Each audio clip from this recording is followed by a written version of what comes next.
Test.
than that.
All right. If anybody's on there tonight, I'm testing a few things here. If you're wondering what's up on the screen, this is the Groomer app.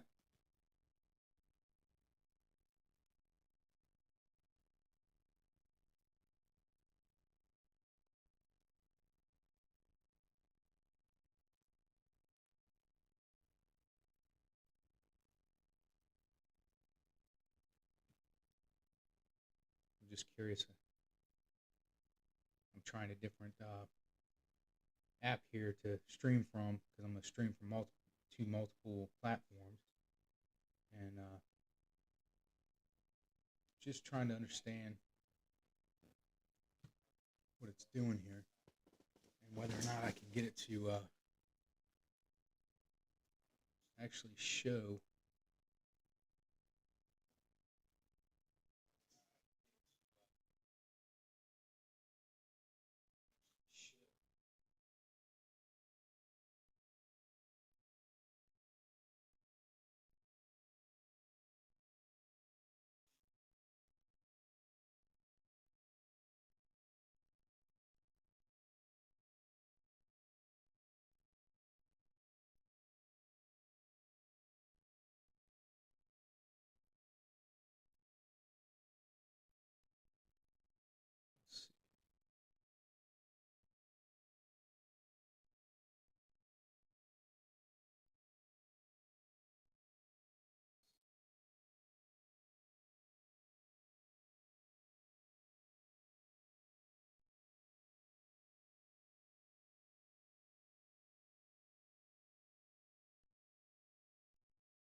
those of you that joined us, just having a little technical difficulties.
It's probably gonna get kind of loud. About to lose my whole.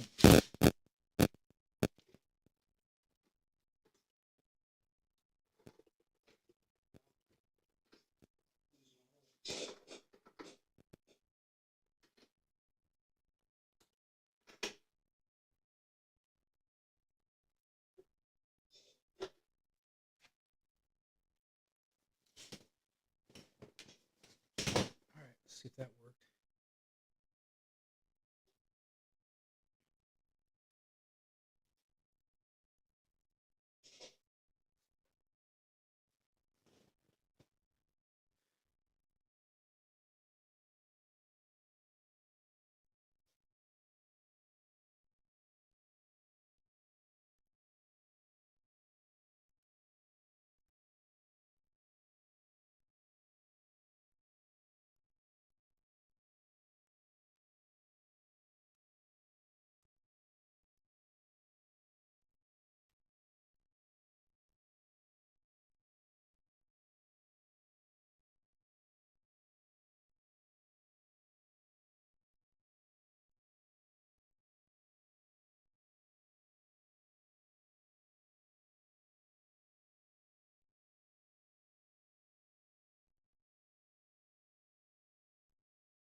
do that.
Why is it making a noise?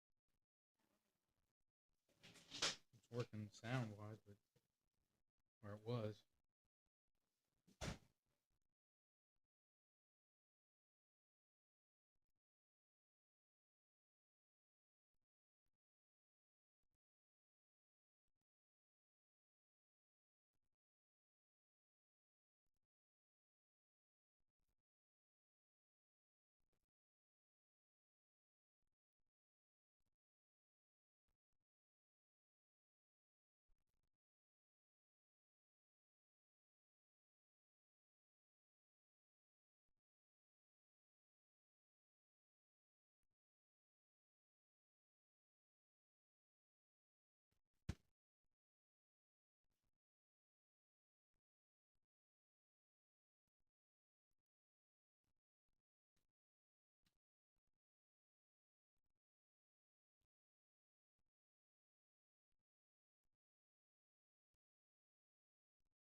getting a little bit closer.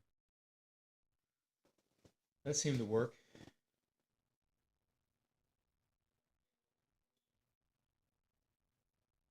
That seemed to work. Let's turn this volume off.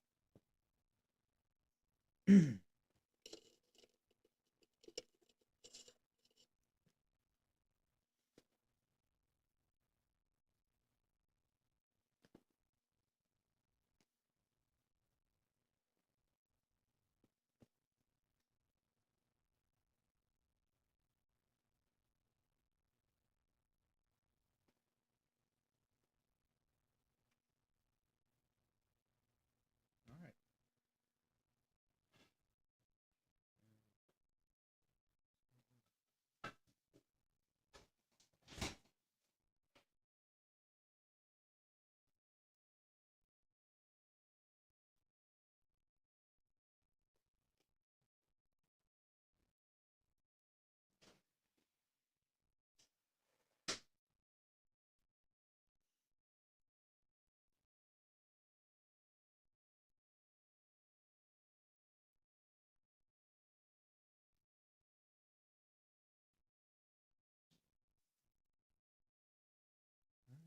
Well, since nobody's going to be on tonight, we'll go ahead and record this and use this as a couple things. I'm going to try and fix this freaking microphone that's having all these issues for some reason tonight.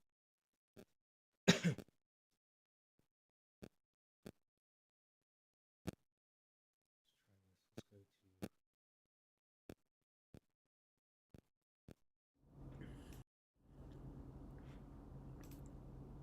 All right, let's try the. Let's turn this off and let's try the regular microphone that's built into the computer, and let's see if that stops all the static. Regular microphone that's built into the computer. Let's see if that stops all the static. All right, got to turn it down. So the unfortunate thing is I can't hear myself, so I don't even know how well it's working. But let's record this. All right. So tonight I wanted to go over the grooming app, which, you know, if you go to your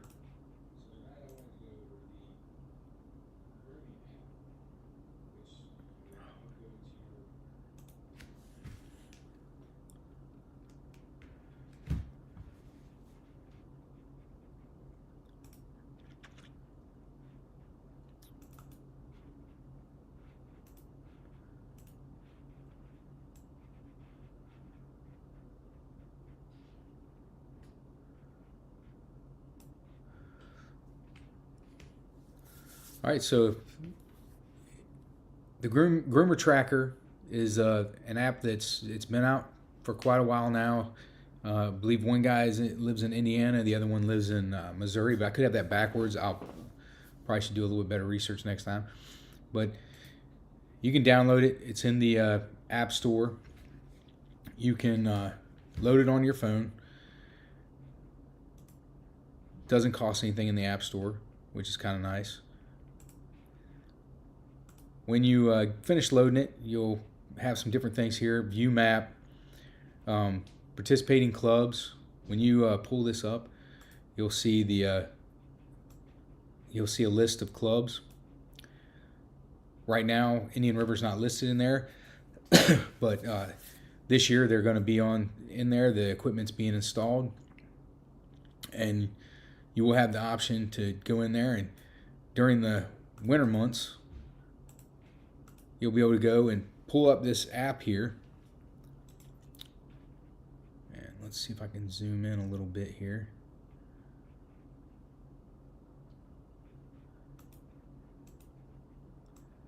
So you'll be able to pull up this app, and right here you can see the Petoskey Snowmobile Club is part of this. You can go on here, you can look at when is the last time they groomed, and I'll even show you in a few minutes. I'll show you the legend that shows you what the different colors mean. but it'll tell you the route they were going, when they groomed, and I believe it even shows almost in real time where they're at. So this will help you a couple different ways. One, you can plan your ride a little bit better because you can look at it and say, oh man, this one hasn't been done in 12 hours. If it's a Saturday, especially on a holiday weekend, you know that's probably not where you want to go at all.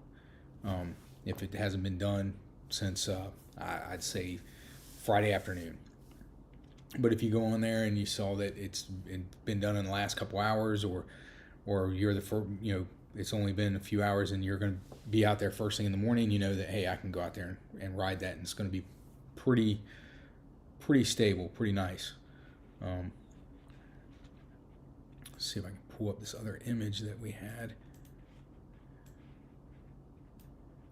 Yeah, here it is. So when you look at this image here, you'll see it talks about, let's get rid of this thing here, and it talks about, it shows the different colors, what purple trail means.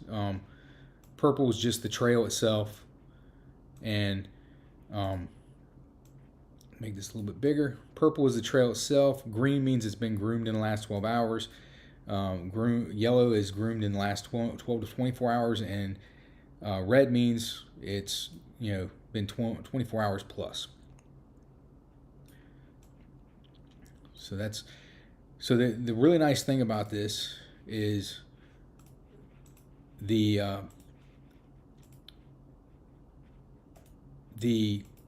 clubs. You subscribe to each club, and they get a part of this money. So it's nice because they're getting a different avenue stream, and you're getting the peace of mind to know when the groomer was out last. Very fortunate over the last couple of years, or in the last few decades, you have the Facebook app, and people can go out and take pictures and do all that stuff. But we also know that as it gets later, we don't, people don't see the groomers much. Hopefully they don't see it all, because it's kind of tough to get around sometimes, and when the groomer's going through there. Just keep in mind too, when the groomer is going through the trails, get over to the side, let them go. They can't get over. They can't get off the trail. If they get off the trail, some of these, especially in some of the areas, if they get off the trail, they're going to be there for a while. They're not going to, they're going to be stuck. So they can't get off the trail. Try and be mindful of that. If you see a good spot to stop, go ahead and stop and wait. It's worth the wait. A couple minutes they'll be going through. One thing I can say from experience of being on the groomer, it is kind of discouraging to watch, as I just freshly did something, to look back and watch somebody do, basically weave in and out and tear up the trail. You're going to ride on it. That's not going to stop. That's going to happen. But taking off as soon as you see the groomer and tearing it up and putting another mound in the trail, that can be avoided, especially late at night.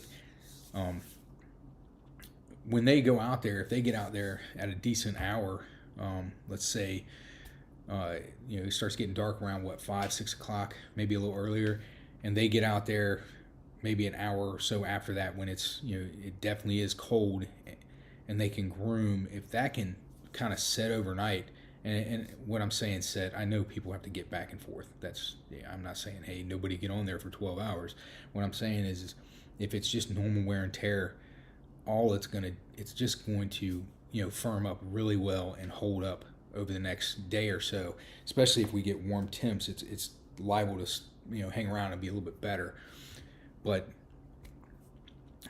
if you go out there and you immediately start hot dogging it, it's going to turn into a mess. And those of you that remember, I remember what it was like, back in the I'd say late 80s, early 90s. I remember going from Indian River to Weber Lake, and that was an all-day event because all you did, first of all, the suspensions on the snowmobiles were not great at all, and but you, all you did was the whole time was just up and down, up and down, up and down, and it would wear you out. So, I remember what that was like. Now, I get up here and we ride, and I can get to Weber Lake in, I don't know what, 20, 30 minutes or so, maybe. I could be exaggerating. That may be shorter than it really is, but I'll tell you what, it's not all day. I can ride all the way out to Springbrook by the golf course, around the Petoskey Loop, all the Wolverine Trail. I can even go back out Perry Road and go up and down, depending on how the railroad bed is, but I can go up and down that railroad bed and do that loop. If I wanted to, I could. If I got out there at a decent time, I could probably do that entire loop a couple times, and that was not possible back then. That was not going to happen. And we are fortunate too, because back then we didn't have the railroad beds. That wasn't something that we got to go up and down, ride. I mean, all you did was go out, you hit the trail, you rode out, and it was nice. Now, one thing that I wish we still had that we had back then was a lot more roads that I wouldn't say didn't get plowed, but they didn't get plowed down to the concrete. That was kind of nice, but you got to take the good with the bad, and just accept it, and it's good time. But I will say that the snowmobiles. I mean, I remember when the Polaris Storm come out, and that was like, oh, that's the thing, or the Indy Trail. Everybody was that was kind of exciting. The first new snowmobile that I remember, and we still have it to this day, was a Skidoo Saga. And if you've ever seen one, you've seen a Skidoo Saga, the back end is up off the ground quite a bit, and when that first come out, it was like, oh my gosh, this thing's got so much suspension, it's crazy. I mean, when you're sitting it next to a 1980 Everest that didn't have any suspension, or I'm trying to think of the other ones we had at that time. We had a Citation at one point, but none of them had any suspension to be excited about. And this thing here was setting up in the air, and you were like, oh yeah, it's gonna, you're not gonna feel the bumps at all. Well, first of all, it's slow. It's a very slow snowmobile. But back then, probably, because I was young and didn't know, I thought, man, that thing's sleek. And it's still, to this day, if you saw it, it looks brand new. It looks brand new. So it's we keep talking about how we're going to get it out, we're going to clean it up and ride it around a little bit. And my grandmother, even before she passed, at one point, she talked about that she wanted to ride it to church, which I thought that would have been great, but I don't know if she could have made it that far to Toppinabee from Indian River. We probably would have had to put it somewhere and let her ride maybe a couple miles, if that. But it doesn't matter either way. Even if we took it to Toppinabee and all she did was ride from the railroad bed up to the church, that still would have been kind of impressive at 90. I think she said that when she was 91. So that would have been, impressive. It's just, we did not, it is not one of the snowmobiles that we use all the time or at all, and so it doesn't get taken out as much. And unfortunately, every year that we go to get it out, there's always something going on with it. I think we get the air box out one time, and it had a bunch of acorns in it. So it's it's always interesting with that, and we have so many of between my parents, myself, and friends, we constantly have a snowmobile that we're working on. So it doesn't. It's hard to get one of those out, especially when we're just, when I'm shooting up there for a week at a time, and I'm praying that there's snow, because I have left here. Those of you that don't know, I'm in North Carolina. I have left North Carolina, and there isn't any snow on the ground whatsoever. I've driven all the way up there, and luckily, I wake up the next morning, there's snow. But I also was there, I think it was 2 seasons ago, and I got to ride like one day. I was up there for a whole week. I got to ride one day, but I got to put flooring in my house, so that worked out.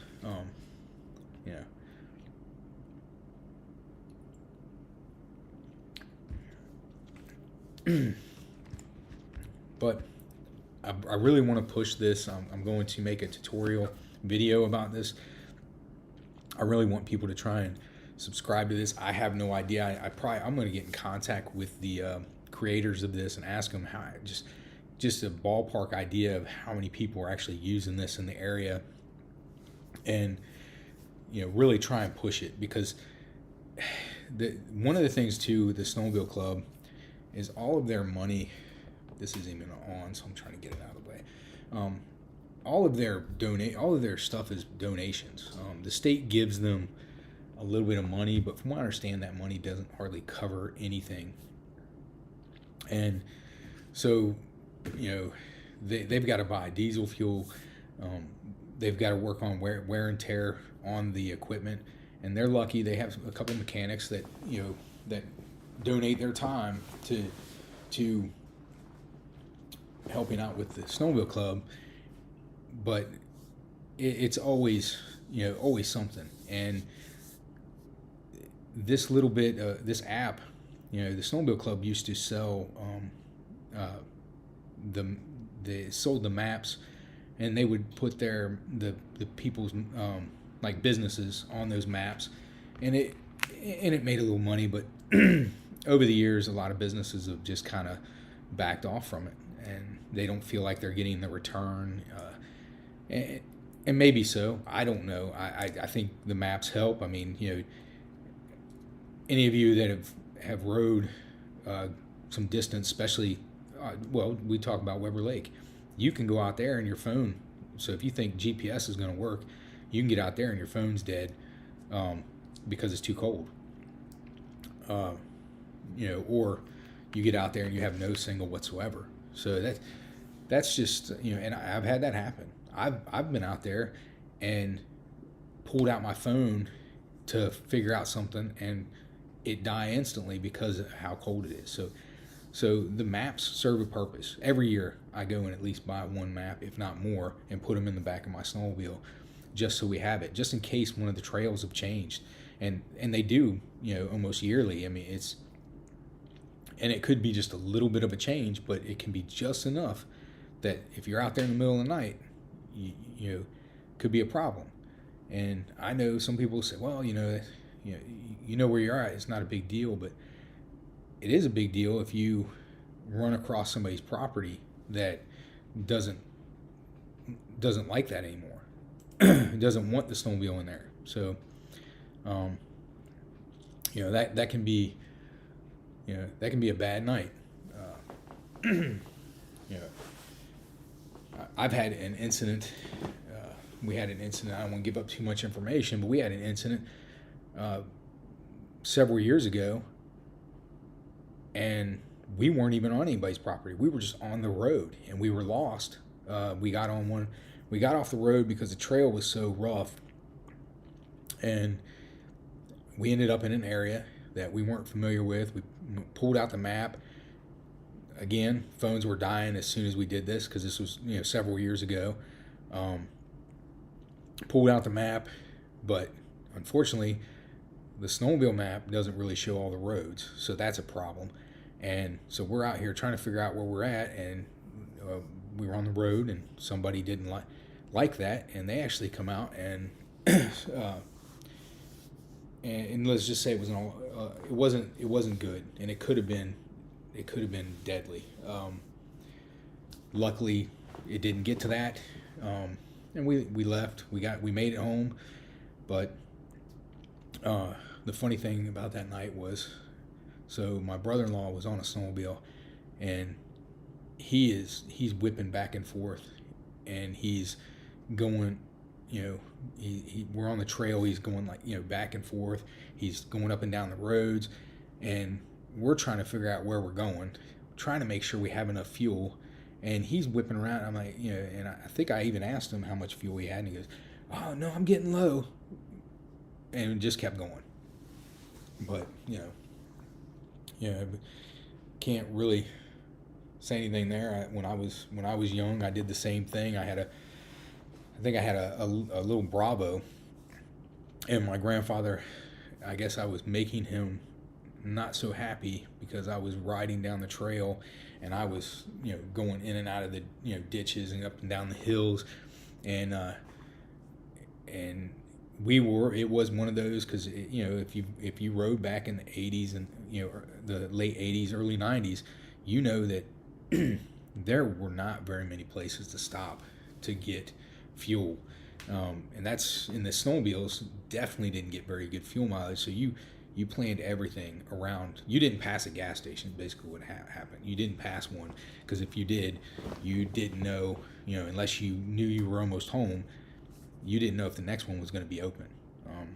And that was something that happened. I mean, up there, you see those signs that say, oh shoot, what is it?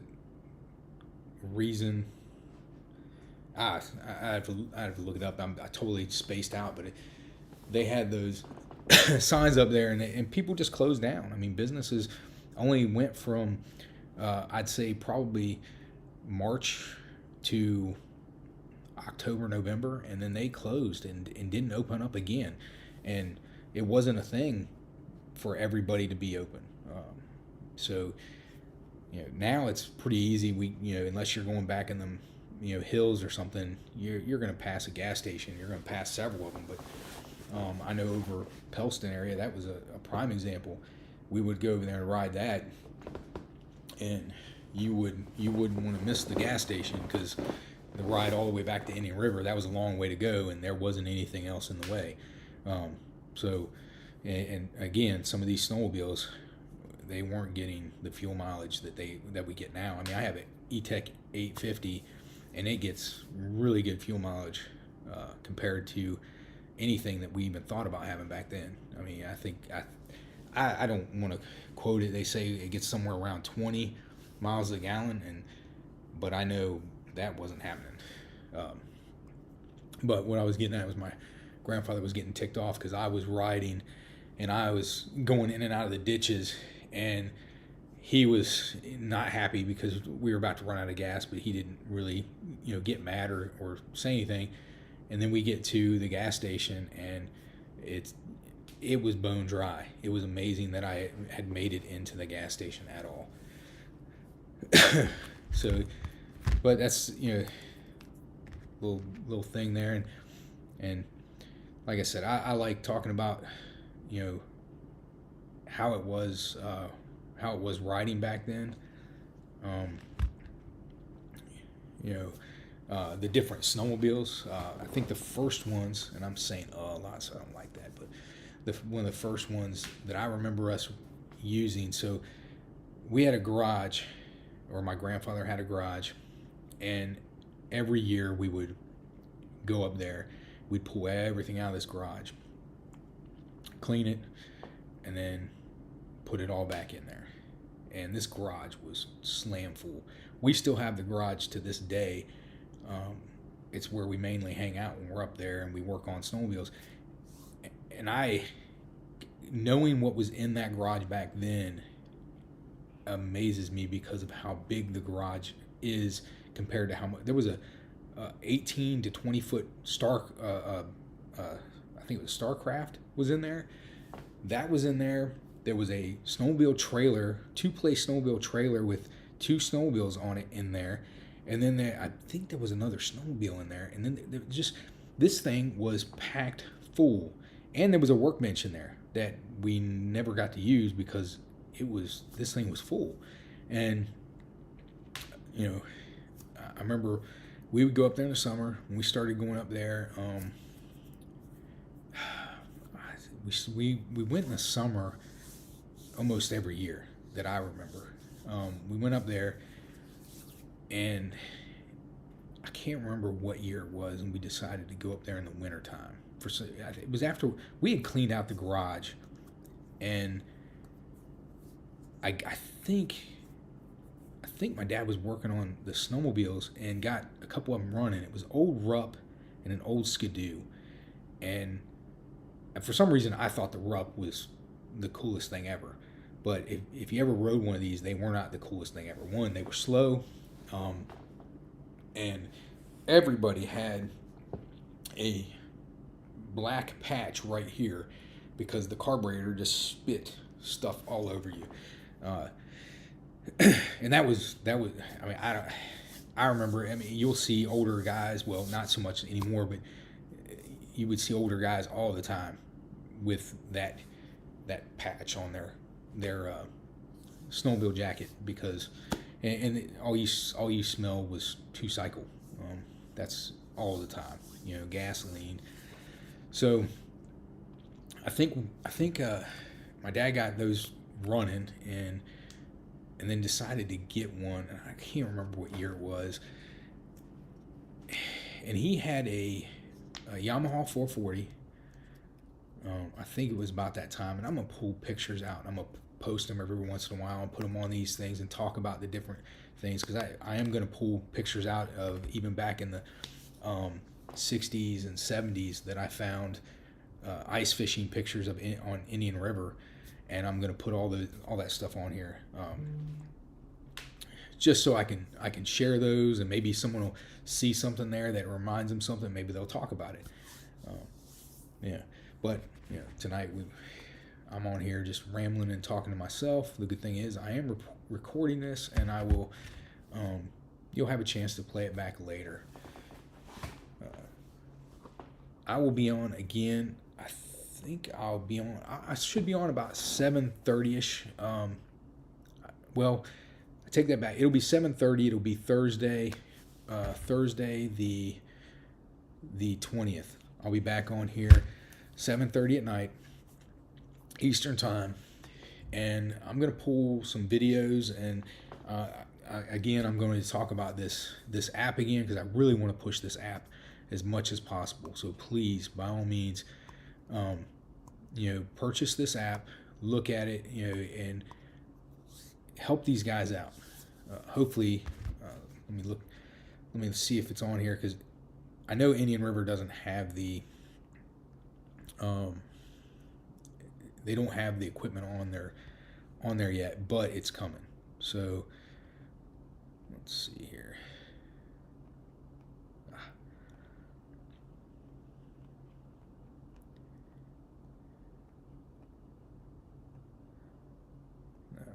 So nothing's on. Let's see if it shows me the clubs. Participating club map.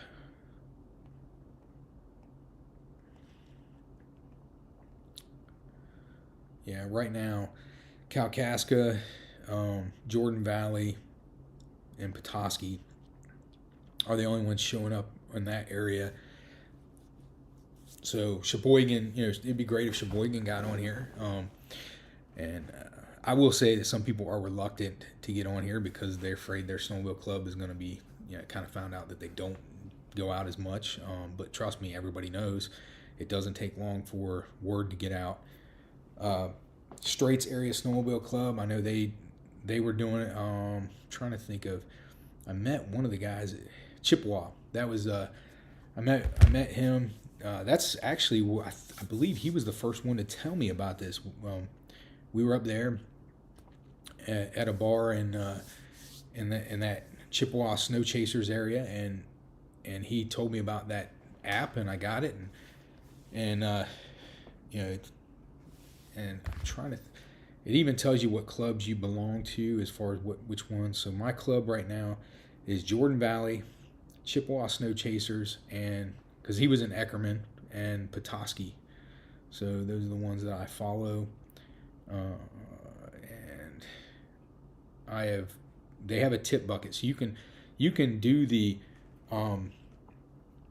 you can do the $10, I believe is what it is, $10 to follow that one club, and then you can actually tip them over and over again if you want. So, and trust me, every little bit helps these guys. Yeah, and the equipment, the guys that do this, oh, you know what? I can even tell you right now, the guys that do this, it is Mark from the UP and Mike from South Central Wisconsin, who rides mostly in the Western UP. So these are the guys that started this, and I talked to them on the phone, and they told me when I first inquired about it that the equipment's free. They bring it out, they put it on, and I believe the equipment was free. I hope I'm telling you the right thing. But like I said, they told me, they said, hey, we're gonna bring the stuff out to you, and we'll help put it on, and go from there. And you guys can push it out. You can advertise it however you want to. So that was good to know. And I didn't think, it kind of fell on deaf ears for a while. I didn't think it was gonna do anything. But now they have the equipment getting installed, and this year you'll be able to see Indian River on there. Knock on wood. Hopefully it stays that way.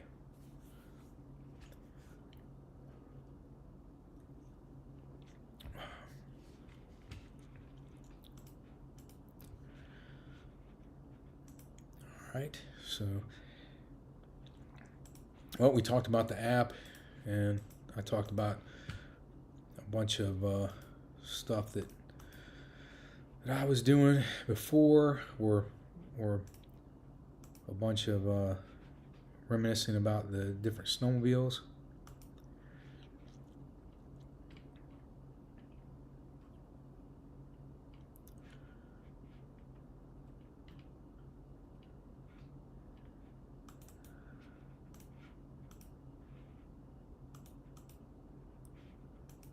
Huh, cannot, so it doesn't like JPEGs. All right, can't put JPEGs on here. Can't.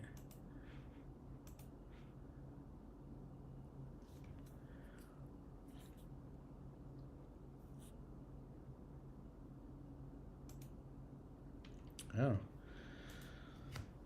so I got to do PNG.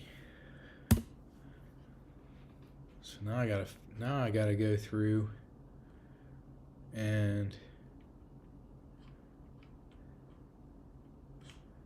well, that really limits me.